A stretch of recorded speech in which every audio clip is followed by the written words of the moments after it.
Hey, good morning, everybody. Welcome back to the channel. This morning, I've got some huge news in the Wagner case. Oh my gosh. Yeah, stay tuned for that. And some updates on some other trials that are pending in the future. Some hearings happened yesterday. I'm going to tell you all about it.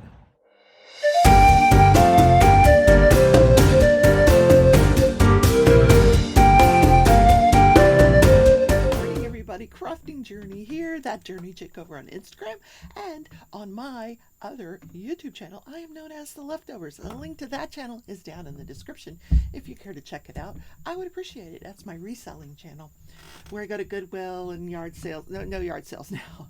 Yard sale season's over. Go to Goodwill, thrift shops, pick up undervalued items and flip them for a profit on eBay and Mercari. Check out my listings. The link to my eBay store is down in the description. Welcome to another edition of Crafting and Crime Daily, the day before Thanksgiving edition. And I'm wearing one of my, this is a gorgeous scarf that was crocheted for me by one of my dearest subscribers, Narrate. Thank you so much. I've had this for a few years now and I just love it. Wear it around the house, that kind of thing. I thought this is a good morning for it. It's not particularly cold out. It's damp and about 40 degrees. And I think trying to see what's the best way to wear these things. I think that looks kind of cool right there. Okay. Just for, around the house. So, especially in my craft room where it is really damp and cold. Got the microphone here. No cat today. He, this is going to screw up the sound, isn't it? Sorry. I tried to get him to come in. He is busy. He's just got things to do, places to go, people to see, Yeah, he's busy. He's like, I don't have time for your show, Mom. Nor did he have time for the walk this morning. He didn't want to go. He was under the car, and we went without him. So, no footage of Stitch this morning. Do have a little clip of Pearl. That cat is so smart. Man, she knows when she is on camera. I let her outside, and I'm thinking, okay, I'll get some outside footage of her. She just stood there. You saw it. Didn't move. As soon as I hit the off button, whoosh, there she goes. Like, what do you have? ESP, cat? How do you know that? I just turned this camera off. I don't know. Anyway, I just have the sky left right here, and then I'll be done with this painting. So excited to get to the, I've got some other ones I want to get to. Yes. Okay. I'm going to take this off. I'm going to work on this while I talk to you about what's going on in the trial world. There was stuff that happened yesterday, guys. It's a slow week, but there were a couple of hearings that happened yesterday. First of all, let me talk to you about the George Wagner case. This is the 10-week-old trial for George Wagner IV, who's being tried for the murder of 8 members of the Roden family. His brother testified against him, and his brother Jake, he's already serving 8 life sentences without the possibility of parole. And part of the deal for Jake to testify was that he would not get the death penalty, and if he testified to the prosecution's satisfaction, they would take the death penalty off the table for all of his other family members, including, which means George and his father. His father's going to be tried next year. So we get that long trial to look forward to, unless his father gets smart and takes a plea, but who knows. So yesterday during court, they had court. Jury's not there. Jury's been excused for the week. They'll be back on Monday, but they were arguing jury instructions, and the defense had kept asking the prosecution, are you taking death penalty off the table? And they just wouldn't say. So yesterday they had to say, because you have to figure out what jury instruction's going to go. So they finally said, yes, we are taking it off the table, but not because they think they have a weak case, which they do. But they articulated that it's because that was part of their deal with Jake, that they take it off the table. Okay. So that's what happened in the Wagner case. Yep. Probably, I don't know if they're having trial in that case today or not. I mean, they may, I don't know where they left off. I don't know if they finished the jury instructions. If they did, they probably didn't have trial today. But a couple of other hearings that went on. Now, the Gabby Patito family. Now, if you're not familiar with this case, where were you in 2021? Anyway, this is the case of Gabby Patito and Brian Laundrie. Gabby Patito was murdered by Brian Laundrie, and he later committed suicide. And now the parents are fighting. You knew, you didn't help us find her, and who knows if that's true or not. But the parents of Gabby Patito have filed numerous lawsuits. One against the Moab Police Department for failing to arrest somebody, during that domestic violence incident where they were stopped while they were on their little road trip. And it remains to be seen if that's going to get past a motion to dismiss. Then they have sued Christopher and Roberta Laundrie, Brian Laundrie's parents, for intentional infliction of emotional distress. They also sued the parents for wrongful death, and they sued the estate of Brian Laundrie. Well, they settled the case against Brian Laundrie's estate for $3 million. Well, let me tell you, I'm thinking, where did this kid who's wandering around the desert with his girlfriend get $3 million? He didn't. He doesn't. It's estimated that his estate at the most is worth 5 figures. So they're never going to see $3 million out of this estate, because it's just not worth that much. I'm thinking, my estate's not worth even 5 figures. Oh my God. Well, I don't know. Maybe it is. Anyway, maybe he had life insurance or something. Who knows? But not $3 million worth. I doubt very seriously. So that's been settled. But they were in court yesterday on the intentional infliction of emotional distress case, which is set for trial in August of 2023. I got my calendar out. I put it in the calendar. I'm going to start calendaring all this stuff. Yes, I have a calendar that sometimes I use it and sometimes I don't. I always start with good intentions, and then things fall by the wayside. So first of all, before I get to this hearing that happened yesterday, let me just tell you an interesting thing that happened 6 days ago on the show Jeopardy. Here, they had a Jeopardy clue that was so distasteful. So poor taste is just, can't even describe this clue. Now I'm going to read it to you. Here's the Jeopardy clue. Bring, pretend, I don't know if it was Jeopardy or double Jeopardy, which round it was, but like bling. In 2021, fugitive Brian Laundrie ended his days in Florida's Makahatchee Creek area, home to these long and toothy critters. What? The answer is what is alligators, but oh my God. So the Laundrie family is asking the Jeopardy producers to apologize, because it's all over social media. And of course, yes, I'm spreading it too, because what? Just, I don't watch Jeopardy, so I didn't see it.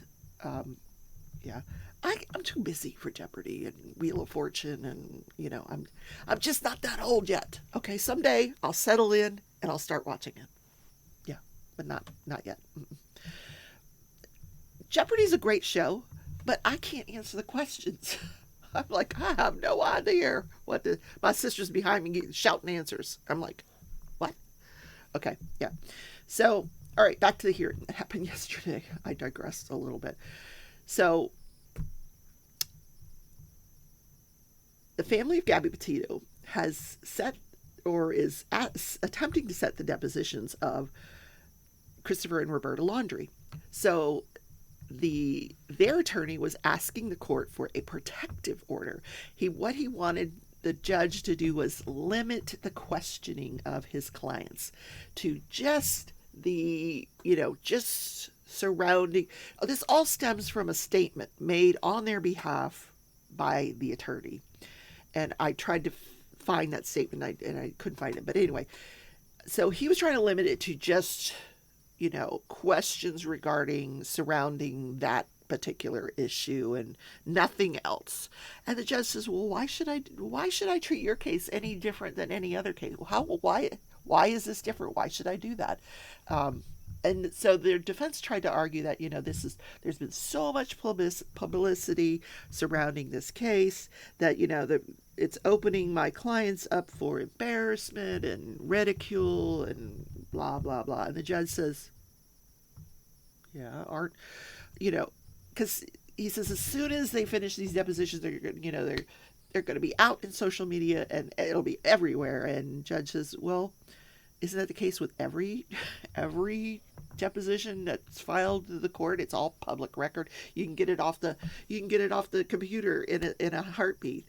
And he's like, well, yeah, it's providing it gets filed, but there's been, so he was asking for some kind of special treatment because it's the Laundrie family and there's been so much publicity. And the judge was like, no. He says, first of all, what you're asking is overly narrow and probably would exclude relevant evidence. So, no. The motion was denied. Of course, the plaintiff argued that, so what if they're going to suffer some emotional distress? My clients are the ones that they didn't consider their emotional well-beings when they, made this statement and wouldn't assist in helping to find their daughter. And so the judge says, I'm not going to limit the testimony. I'm not going to limit the questions that can be asked during a deposition. Now, just a little education about depositions. Pretty much you can ask anything you want of someone during a deposition, anything, and they have to answer it. Now, you got to use your judgment. I mean, I know some lawyers that don't.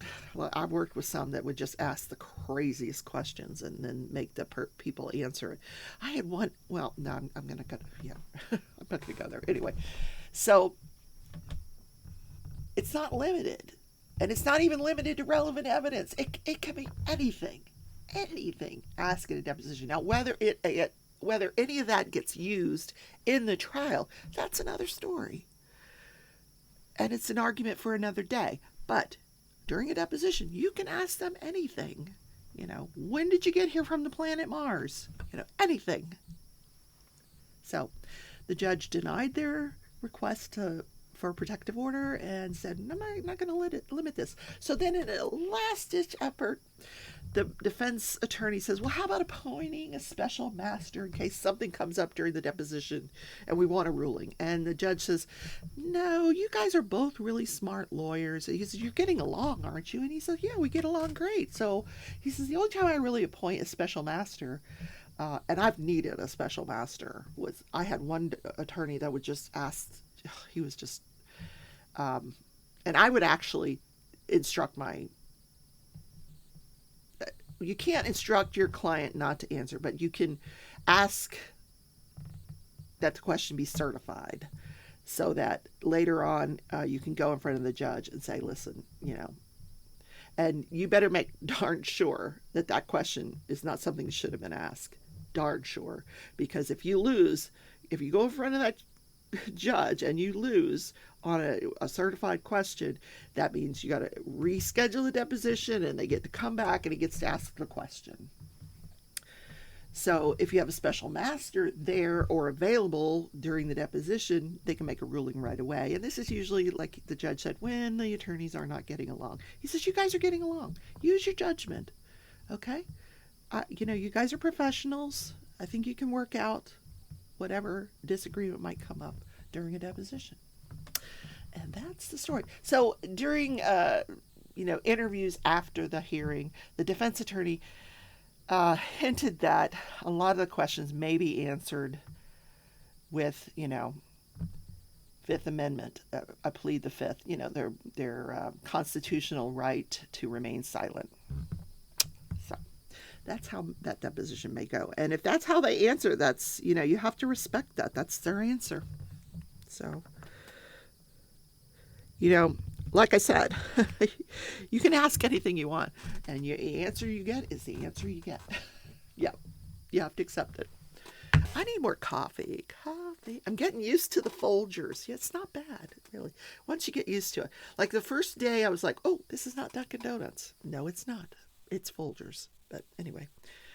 So one more hearing. Richard Allen in the Delphi murder cases. Oh, yeah. This is a case we know so little about. So little. This was the murders of 14-year-old Libby German and 13-year-old Abby Williams. Long time ago. And for years, nobody knew what happened to these. And we still don't know what happened because they made an arrest about a month ago of Richard Allen. He's 50 years old, married, no kids, no criminal record, none whatsoever. And out of the blue, he's arrested. But the probable cause affidavit that, you know, you have to make sure you got probable cause before you arrest somebody. And that affidavit has been sealed, as well as the autopsies of these two girls. We don't know how they were murdered. We have no information about these murders except that it was murders.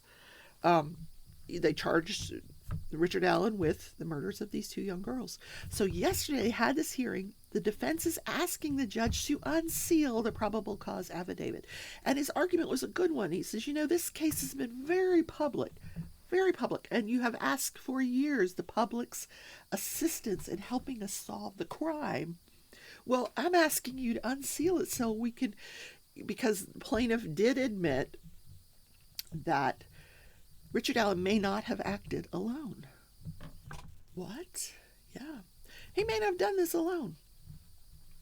So the defense is saying, hey, if he didn't do it alone, and then let's put the contents of this probable cause affidavit out there in the public and let the public help get the person who really did this, because my client didn't do this.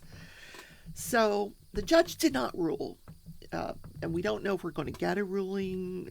You know, if it doesn't come today, it'll probably be next week.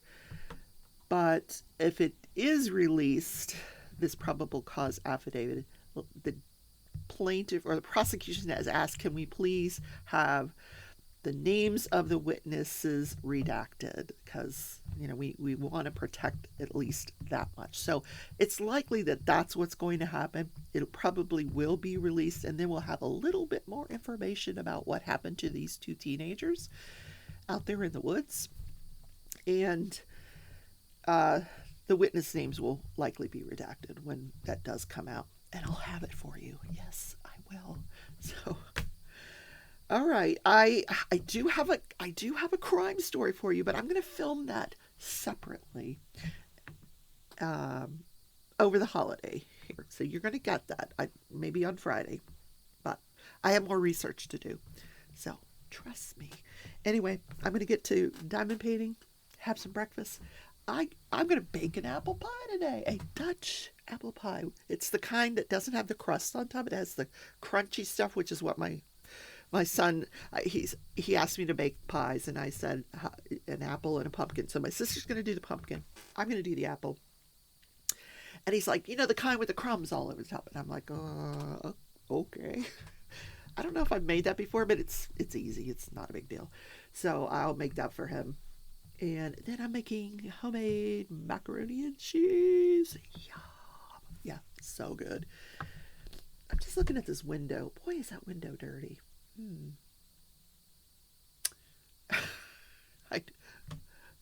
Yeah, that's me. Just my mind goes other places. Guys, have a wonderful Thanksgiving. Just, you know, I'll be sitting there with each and every one of you. Say hi to your families for me. I love you all. I hope you are going to be surrounded by love tomorrow. just enjoy your families, enjoy the cooking, enjoy the turkey, and be thankful for another year. Also, Diamond Art Club. No, I forgot to mention they said yesterday they're releasing 100 diamond paintings for Black Friday, Thursday night. Not impressed with the ones I've seen so far, but and all the companies are having, Kohl's Black Friday, Michael's Black Friday. Yeah, not participating. Sorry. I'm on a no buy. All right. Have a great holiday, everyone.